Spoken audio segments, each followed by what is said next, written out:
Hey, thanks for joining me once again. I was digging through all my comics and I ran into this one, and I'm like, Coven Black and White. What the hell was that? I don't remember. I haven't looked in this in for so long. But when I flipped it open, I was like, oh yeah, right. Oh, this is definitely going to get a shine on the channel.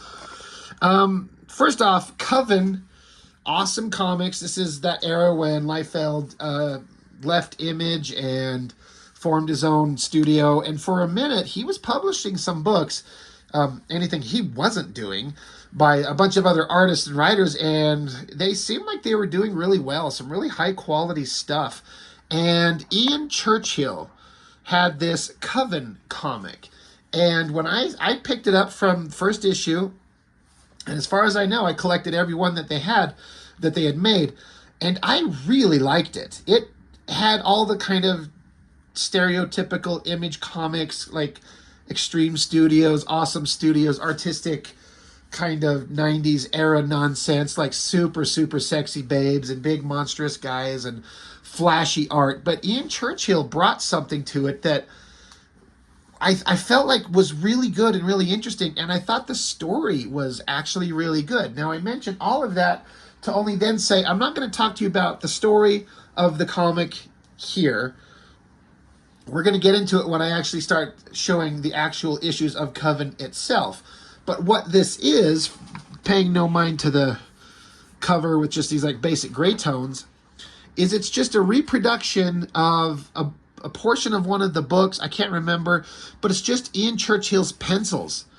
And so when we get to see anything that's just the artist's pencil, or even if it's black and white like ink work, that would be amazing.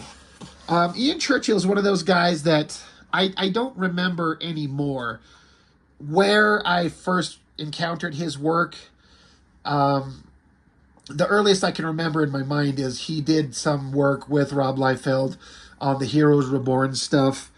I can't really remember exactly, but I remember not particularly caring for his work. It was fine, but as happens on occasion with certain artists, in my case, where I don't particularly care for their work, but suddenly you get them on the right book, and suddenly I'm interested. I mean, honestly, that was me and Joe Madureira.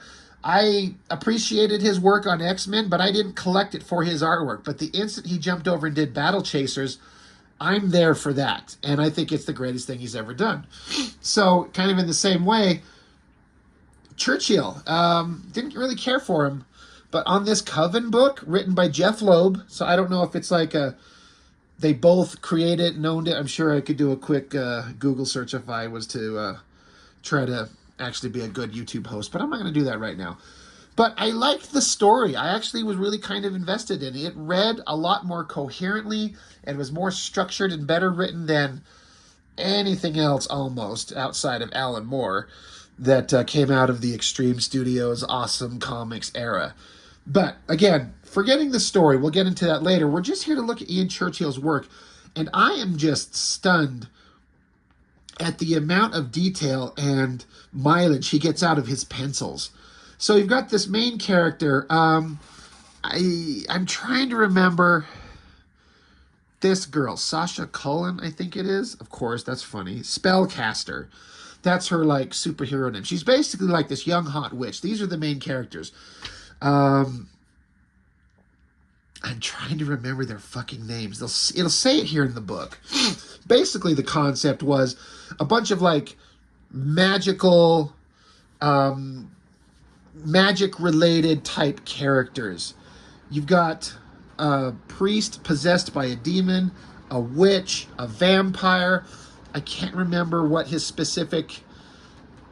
name, but the leader of the group. And then you got this girl that's, if you see kind of her face built into the drawing there, she's kind of like the odd man out who gets drawn into this group of supernatural characters that form a team, the Coven, and fight monsters or whatever. So, again, I know I said I wasn't going to get into the story too much, but just Churchill's pencils. It's exaggerated, it's comic booky, perfectly shaped boobs. Churchill loves, and I mean loves, the G-strings that are ride way high up on the girl's thighs. But the amount of detail he gets into it, the hands, the energy casted about it, this face of this girl drawn on in here, and I got to give it to him. In addition to drawing the hot, sexy babes, one of his main characters is like a fat, overweight girl, and he draws her pretty well. Like, it's pretty convincing.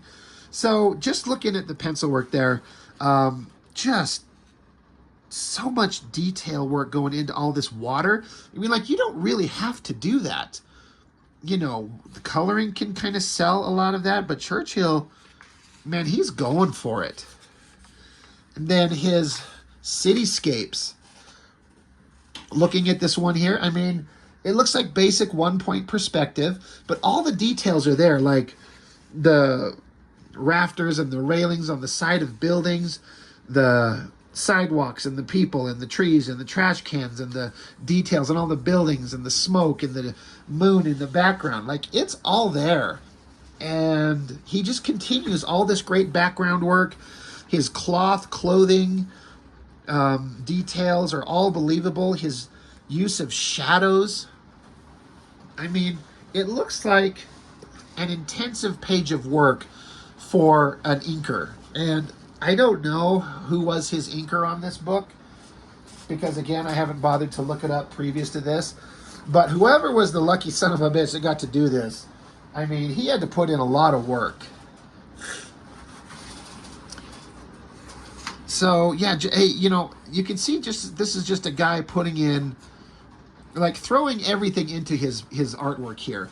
Getting into basically a splash page with a couple of inset panels. This girl standing up here, this long flowing hair. She's in some, like, 70s attire. I mean, the one thing that kind of throws it off for me,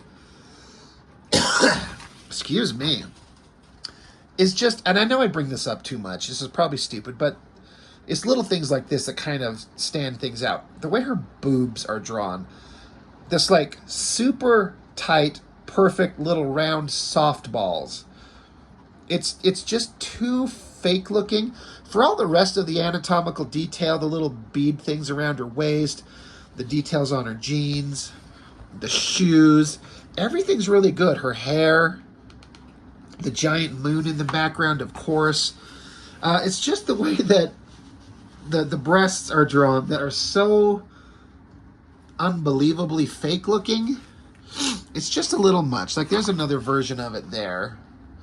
But he's got, like, the big girl. She's got some big old natural looking things that kind of bounce around the way they should. You know, there's kind of a natural look to it. But again, just look at the penciling work. The detail he goes into it. It's super clear. Like, you can read everything that's supposed to be going on, but it looks like there's plenty of room for an inker to, you know, bring their best work to it and make it kind of a unique thing. And not afraid to get into the panel work. You know, not just splash pages everywhere. The girl then transforms into this big angelic creature. Big wings. Again, he does the same thing with them boobies. Like, if he could just get a more natural shape and just avoid this perfectly round, perfectly pointy softball thing, I think I would like it a lot more. I mean, you could say the same thing about all the rest of her figure. Tiny waist and big hips and all that stuff. But it's just that one little thing. But hyper detailed, pretty good storytelling, honestly. This is another one of my favorite pages. This is maybe my favorite drawing in the whole book. Because you got the girl. What she's doing is she's casting spells to learn information about all these various characters of the book. And I guess she's doing them at different times, because she's in a different outfit here, then she's in a different outfit here. I really, really like this kind of fishnetty shirt that she's wearing off the shoulder. Great anatomy on the collarbone, the neck. And then, again, I feel like, I mean, this is just going to be a whole video about tits. I'm sorry. But they're a little bit better looking here. And then the see-through aspect of this shirt, I mean, you can't help but kind of notice that.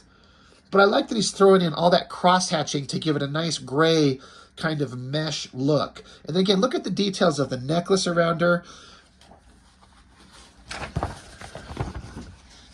Like, little beads and a pentagram and little different studded things going on. And then you got another ghostly image of this guy's face that she's casting, and pretty good hands. Like, look at this hand up there. The candles in the background. Like, I mean, I liked this guy's work before when I was a lot younger. This thing was printed in 1998. But, you know, decades later, I'm looking at it, and I just have a much more significant appreciation for everything that he's doing. Like, Churchhill's just, I feel like his heart and soul is into this. Another great long, skinny panel, and all this detail on a church building. Great shadows and lighting. And I wish there was more art books like this. I wonder what made them decide to do this. If they just happened to look around and be like, hey, you know what? This book is kind of popular. We happen to have taken scans of all your black and white artwork before they got inked. You know, let's throw a book out there. What was the price point on this? $3. You know what? Worth it. So again, a lot more great detailed work. Use of fire. This is interesting where these areas are solid black. Now, again, these are just reproductions of their pencils. So I wonder what made them decide to... I'm assuming they pumped up the levels to make these a heavier black. I guess. It kind of throws it off a little bit from the rough, sketchy pencils that we saw normally. That being said, I don't care. It's a good shot, good shadows, flame coming out of the guy's mouth. He turns into a demon monster. This one's, I don't know. It's a little ridiculous the way he's ripping his clothes off. And we're sitting here staring at his super hyper muscular body, but great rendering. I mean, I would look at this page as an inker, I would think, and just be like, that is going to be fun to do.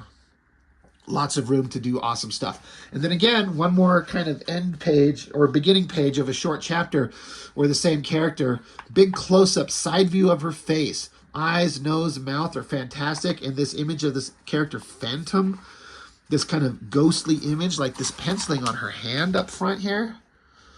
The heavy shadows, and then that figure of her in there. It's just a whole new appreciation for the work that Churchill put into this book. So this is a flashback to a character who is a Jewish woman in the 40s, and she was sent to a Nazi prison camp, and she was going to be gassed, and something happens. We'll see as the pages go. I feel like this German soldier was a little bit influenced by a Travis Charest, the Wildcats X-Men crossover book, which is fine. Who wouldn't be inspired by that? But it's all looking pretty damn fantastic. Once again, they pump up those levels to give it solid black. Why not just have the pencil sketchy lines? It's kind of weird that they do it. But they get into this. They're gassing the people, but she survives somehow. I can't remember how or why. But she turns out she's a vampire, and she exacts revenge on all these guys. Good side face on the guy right there, on the Nazi guy. And of course now she's running around naked, so we got to do our thing of like having the hands and wisps of smoke covering up the naughty bits. Why not just show it? Like, you show her ass. Hair looks really good. The smoke billowing around. I hope it kind of comes through well.